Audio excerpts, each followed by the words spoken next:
மன்னார்குடியைச் சேர்ந்த விவசாயிகள் சங்கத்தைச் சேர்ந்த திரு ரங்கநாதன் நம்மிடையே இணைப்பில் இருக்கிறார். அவரிடம் பேசுவோம். வணக்கம் திரு ரங்கநாதன். தற்போது தமிழக முதலமைச்சர் திரு ஓ பன்னீர்செல்வம் அவர்கள் தமிழகத்தில் உள்ள அனைத்து மாவட்டங்களையும் வறட்சி பாதித்த மாவட்டங்களாக அறிவிக்கப்படும் என்றும் இது குறித்த நிவாரண மனு விரைவில் அனுப்பப்படும் என்ற கருத்தையும் தெரிவித்திருக்கிறார். இது குறித்த உங்களுடைய முதற்கட்ட பார்வை பற்றி விரிவா சொல்லுங்க திரு ரங்கநாதன். தமிழகம் பூராவும் அனைத்து மாவட்டங்களும் வறட்சி பாதிக்கப்பட்ட மாவட்டம்னு டிக்ளேர் பண்ணதுக்கு நாங்க பாராட்டுறோம்மா. நேர பார்த்த போது சொல்றாங்க, இதுல கேட்கிற போது சில விவசாயிகள் திருப்தி இல்லைங்கிறது தெரியுது. நல்லா புரிஞ்சுக்கணும்.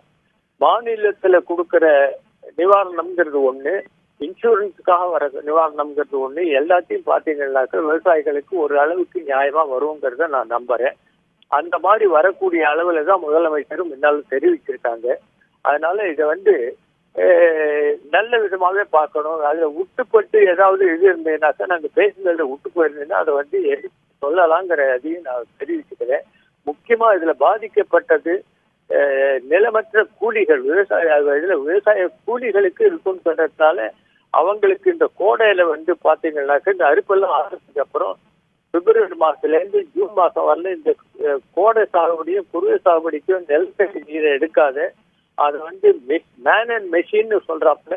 ஏன்னா தனிப்பட்ட முறையில விவசாயிகள் கூலிகள் மட்டும் மண்வெட்டி வச்சு வேலை செய்ய முடியாது. அதனால மெஷினையும் போட்டு அந்த கூலிகளையும் கலந்து ரெண்டு பேருக்கும் நல்ல இதுல வராப்புல பண்ணீங்கன்னாக்க தூர்வாடுற பணியும் நல்லா ஆகும். குளங்குட்டைகள் எல்லாமே சரியா போகும். ஏரிகள்லாம் நல்ல விதமாகும்.